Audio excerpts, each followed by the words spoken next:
All right, viewers, this is going to be on YouTube. I'm so glad you did your video. Very professional. I'm very happy.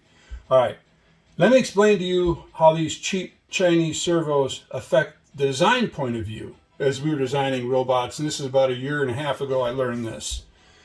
You see these bell housings?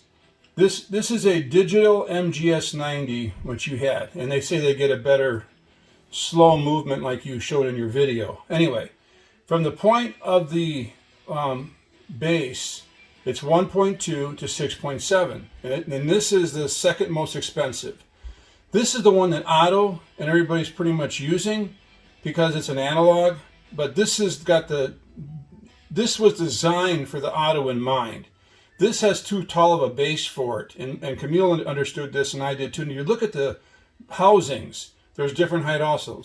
So this is 3.6 and 8.2 in analog. It is the cheapest, and everybody uses this servo because of the fact that it is cheapest. Now, I'm not sure if 21 gears is on that and 21 gears on that and 21 gears, but this is the most expensive. I bought these. These are like $18 a piece.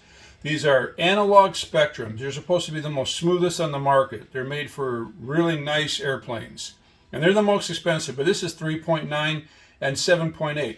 So you've got all this problem of when you start putting in your plastic to figure out where to put your mount, especially when you're doing these on the side, like say for the Otto key or even for my robots, when I go ahead and build them little bases or them little like inside inserts, I have to take into consideration I have to use one servo per design.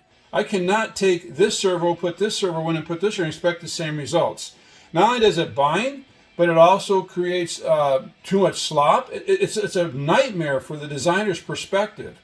So I am so glad you covered the programming aspect of these cheap servos, but I'm covering now for you the design aspect, because when you try to design those housings, and Camille knows this from experience, and I like the way you said his name. I don't know how he says it, but anyway.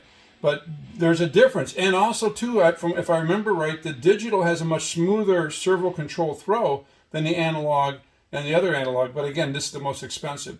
So we need to understand also, too, as we're designing these robots or putting them into arms or cars or whatever, or making housings for them, we got to take into consideration that we're dealing with 3 different types of bell housings.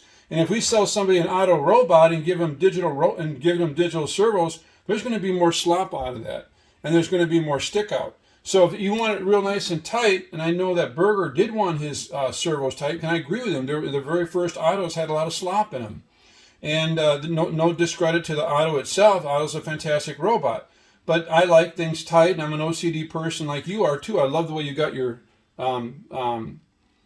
area set up really nice. I love the way it's all nice and neat and organized, and I can appreciate that. That shows a sign of a genius. Anyway, this is what I wanted to show you, and I'll put this on YouTube, and then I'll comment on your video after I show you this. But yes, I'm glad you're addressing this, because this does need to be addressed.